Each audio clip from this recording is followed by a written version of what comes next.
joined by the American Grandmaster Abhimanyu Mishra. Abhimanyu, thank you so much for joining us, and it's been like 7 hours. Can you tell us a bit about this game, which was a marathon of a game?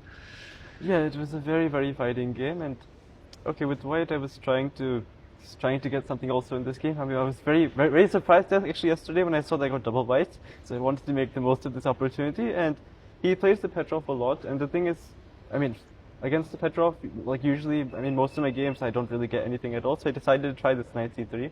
I checked this a bit before, and I tried this bishop g5 h3 line, which he somehow wasn't prepared for.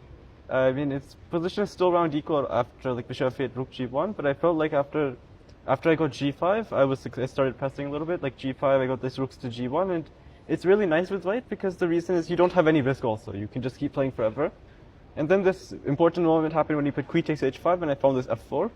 And okay, then I got this rook and bishop versus queen position. And now the thing is, of course, okay, engine will start screaming every second move at this game, but I think like, okay, black is trying to hold a fortress, and you need to come up with a plan for white to break through, because the issue is that if you ever trade rooks, this is never enough, because black only has one weakness in that case, which is the b6 pawn. And he just puts a rook on f6, bishop f8, whatever, and he just defends like this. So you need to break through without trading rooks, and this is where, okay, you have to use the principle of two weaknesses. One weakness is, of course, the b6 pawn, and the second one is black's king.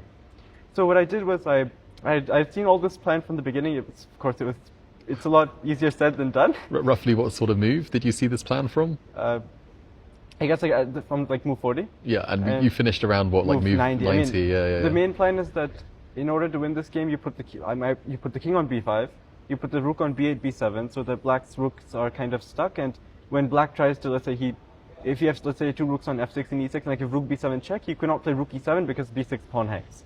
This is, I mean, of course, this is a very, very simple version of the entire thing, but this is essentially what happened. I was able to successfully bring my king to b5. I got my rook to b8, b7, and even actually after that, black always had some counterplay, because the thing is, when I brought my rook to b7, he started attacking my queen, and if I allow bishop g7 in the wrong circumstances, like rook takes b6, takes bishop c3, I mean, of course, it varies from position to position, but then, okay, I might have to re-win the game all over again. I was not looking forward to that. So therefore, I think I found some nice moves with queen h1. Queen h1 was nice with the point that rook b2, I have queen d1. And okay, then I went queen e4, e6, c8, and after all this dances, I found this queen c8, rook b7 check, and I was able to win the b6 pawn safely, and with that, the game.